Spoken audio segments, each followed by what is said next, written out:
오늘도 썰튜브를 찾아주셔서 감사합니다. 여러분의 구독과 좋아요는 큰 힘이 됩니다. 구독과 좋아요 부탁드려요. 오늘의 사연 시작해 볼게요.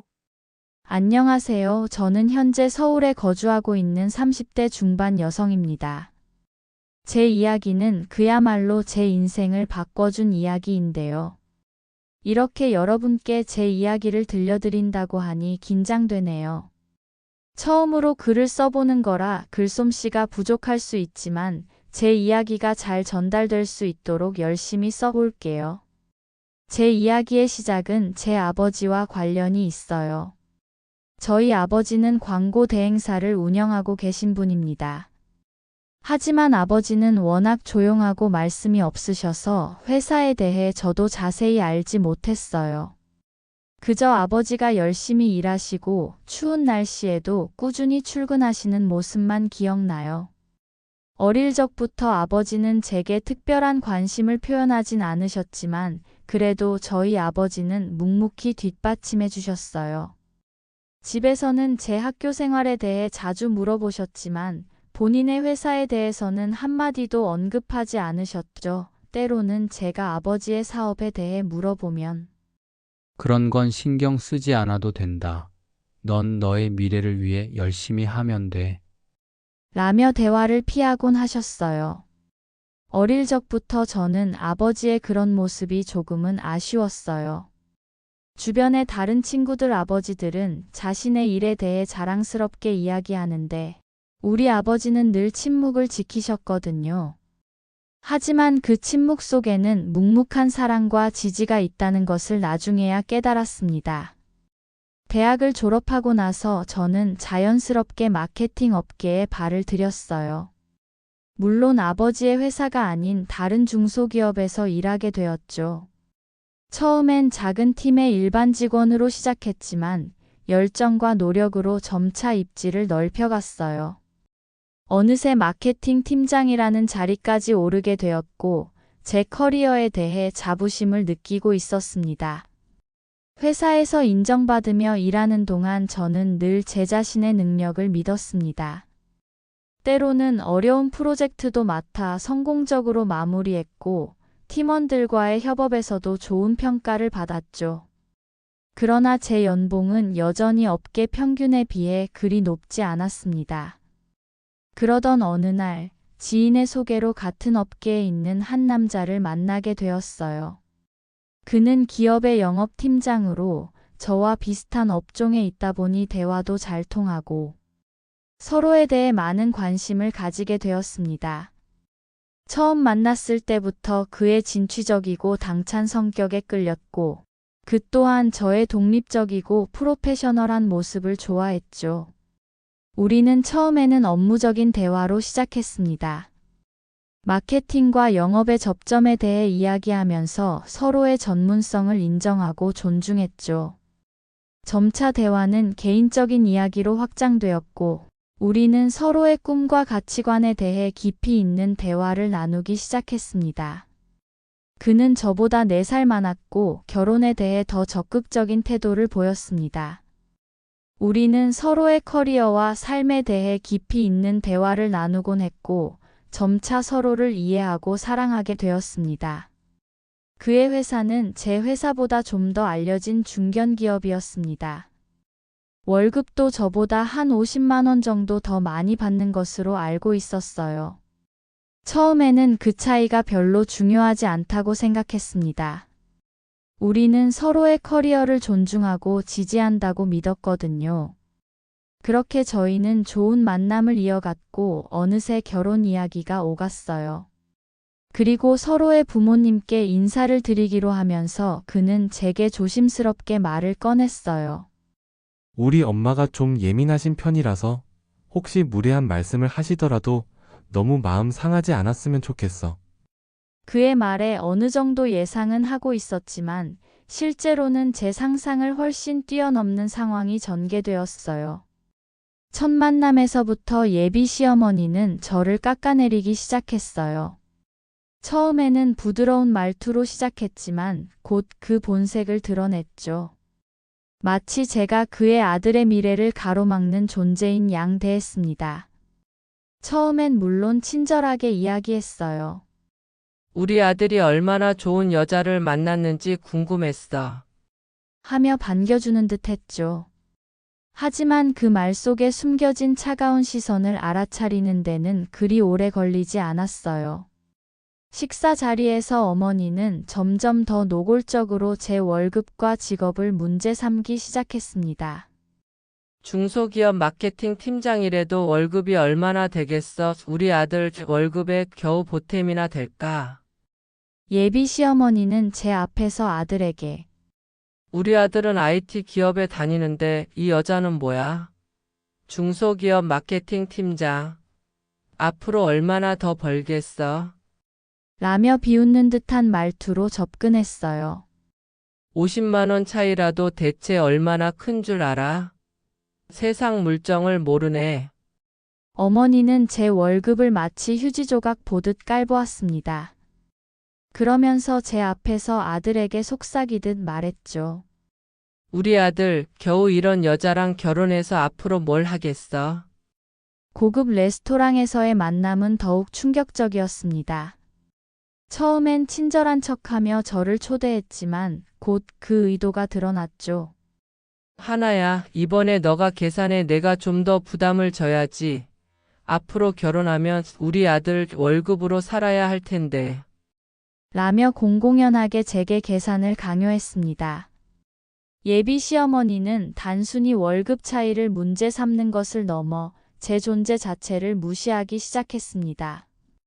가족 모임마다 저를 깎아내리는 발언을 서슴없이 했죠. 내가 월급도 적은데 우리 아들한테 무슨 도움이 되겠어?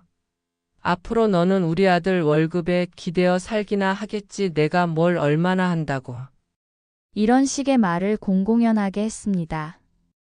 일부러 사람들이 모인 자리에서 하나야, 너 앞으로 우리 집안에 들어오면 가계부 꼼꼼히 쓰고 용돈 받아서 쓰도록 해. 50만 원 차이가 왜 얼마나 큰 줄 알아? 하나야, 너 이번에 월급 얼마나 올랐어? 하긴 올라봐야 얼마나 오르겠어. 그러니 내가 집안일도 잘 해야 해. 돈 덜 버는 사람이 집안일을 더 해야지. 그게 당연한 거야. 라고 말했어요. 큰 소리로 모욕적인 말과 무시하는 듯한 행동은 멈추지 않았어요. 심지어 선물을 주고받는 자리에서도 제 월급을 문제 삼았어요. 제가 정성스럽게 고른 선물을 건네자 아유, 내 월급으로 이런 선물을 어떻게 샀니? 우리 아들 돈으로 산 거 아니야? 라며 비웃더라고요. 저는 급기야 예비 신랑에게 어머님의 말이 나에겐 너무 상처가 된다. 나의 모든 것을 비하하고 무시하는 발언이 더 이상은 참기가 힘들다고 이야기를 했어요. 하지만 그럴 때마다 예비 신랑은 항상 엄마 좀 이해해줘. 그냥 걱정돼서 그러는 거야. 라며 저에게 양해를 구했죠. 하지만 그 말은 점점 더 공허하게 들렸습니다. 예비 시어머니의 태도는 점점 더 노골적으로 변해갔고 저는 점점 더 힘들어졌어요. 이런 이야기가 몇 번은 오갔는데 전혀 변하지 않았어요. 그러던 어느 날 충격적인 사실이 밝혀졌어요. 저희의 상견례 자리였어요. 예비 신랑의 회사에서 기밀 정보 유출 사건이 터진 것이었죠. 경쟁사에 중요한 기술 정보를 넘기고 뒷돈을 받았다는 혐의였죠. 이는 단순한 금전적 범죄를 넘어 국가산업에 대한 배신이었습니다. 역시나 가장 충격을 받은 건 저였어요. 믿었던 예비 신랑에 대한 배신감. 내가 사람을 잘 못 봐도 한참 잘 못 봤구나 싶었어요. 더 이상은 참기가 힘들었습니다. 급기야 모든 진실이 드러났고 제 아버지는 오랜 지인인 예비 신랑의 회사 대표와 통화하며 상황을 낱낱이 확인했고 아버지는 냉정하셨어요. 역시나 예비 시어머니는 여전히 아들의 잘못을 변명하려 들었습니다. 우리 아들은 처음이에요. 제발 한 번만 봐주세요. 하나야, 제발 네가 얘기 좀 해줘. 라며 제 바지자락을 잡고 울부짖었지만 저는 이미 그들의 진짜 모습을 보고 난 후였습니다. 저는 더 이상 망설일 수 없었어요. 결국 우리는 파혼을 하게 되었고 예비 신랑의 회사는 그를 즉각 해고했습니다. 경찰 수사까지 진행되었죠. 처음이라던 말은 역시 거짓이었어요. 수사가 진행되면서 낱낱이 드러났죠. 그리고 가장 큰 변화는 제 아버지와의 관계였습니다. 아버지는 제 편에 서서 모든 것을 지켜주셨고 저는 그런 아버지가 너무 든든했어요.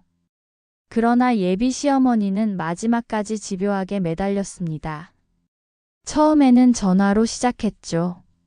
하나야, 우리 아들을 살려만 주면 뭐든 해줄게. 라며 애원했어요. 그러다 점점 더 극적인 방법으로 다가왔어요. 어느 날 갑자기 저희 집 앞에 나타났어요. 무릎을 꿇고 울부짖으며 용서를 빌었죠. 하나야, 제발 우리 아들 한 번만 용서해줘. 내가 잘못했어. 내가 원하는 걸 다 해줄게. 라며 제 발을 붙잡았습니다. 예비 신랑도 마찬가지였습니다. 회사에서 해고되고 경찰 조사까지 받은 상황에서 그는 완전히 무너져 있었죠. 제 집 앞에서 무릎을 꿇고 울며 사과했습니다. 하나야, 내가 진짜 잘못했어. 우리 엄마 때문에 네가 얼마나 상처받았는지 이제야 알겠어. 제발 한 번만 기회를 줘. 라며 애원했습니다. 그의 어머니는 포기하지 않았어요. 내가 원하는 건 다 할게. 내 말이라면 무엇이든 할게. 우리 아들만 살려줘. 내가 원하는 대로 모든 걸 해줄게. 라며 눈물을 흘렸습니다. 심지어 그의 아버지까지 나서서 사과했어요. 우리 아들이 큰 잘못을 저질렀다는 걸 알고 있습니다. 하지만 한 번의 기회만 주십시오. 라며 저와 아버지께 간곡히 부탁했죠. 그들의 애원은 날마다 계속되었습니다. 전화, 문자, 집 앞 방문 등 그치지 않고 계속해서 사과와 용서를 구했습니다. 우리 아들 한 번만 용서해줘. 앞으로 절대 그러지 않겠다. 는 말을 수십 번, 수백 번 반복했죠. 하지만 제 마음은 이미 돌이킬 수 없을 만큼 멀어져 있었습니다. 그동안 겪었던 모든 모욕과 무시, 그리고 그의 배신적인 행동은 쉽게 용서할 수 없는 것들이었어요. 저는 더 이상 그들의 말에 흔들리지 않았습니다.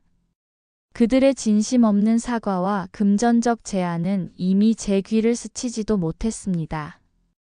이 모든 과정을 겪으면서 저는 많은 것을 배웠습니다. 돈과 사회적 지위가 진정한 인간의 가치를 결정하지 않는다는 것, 그리고 진실과 신뢰, 서로를 존중하는 마음이 무엇보다 중요하다는 것을요. 지금 저는 더 강해졌고 더 현명해졌습니다. 아버지와 더 가까워진 관계, 그리고 제 자신에 대한 더 깊은 이해를 얻었습니다. 앞으로 어떤 관계를 만들어갈지 기대됩니다.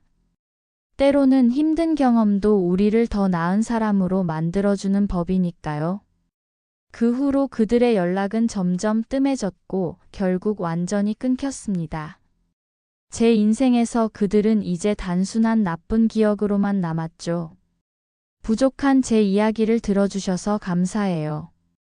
인생에서 선택이라는 것이 참 중요한 것 같아요. 여러분도 항상 좋은 선택을 하길 바랍니다. 오늘의 사연을 재밌게 보셨다면 구독과 좋아요 부탁드려요. 썰투쇼를 찾아주셔서 감사합니다.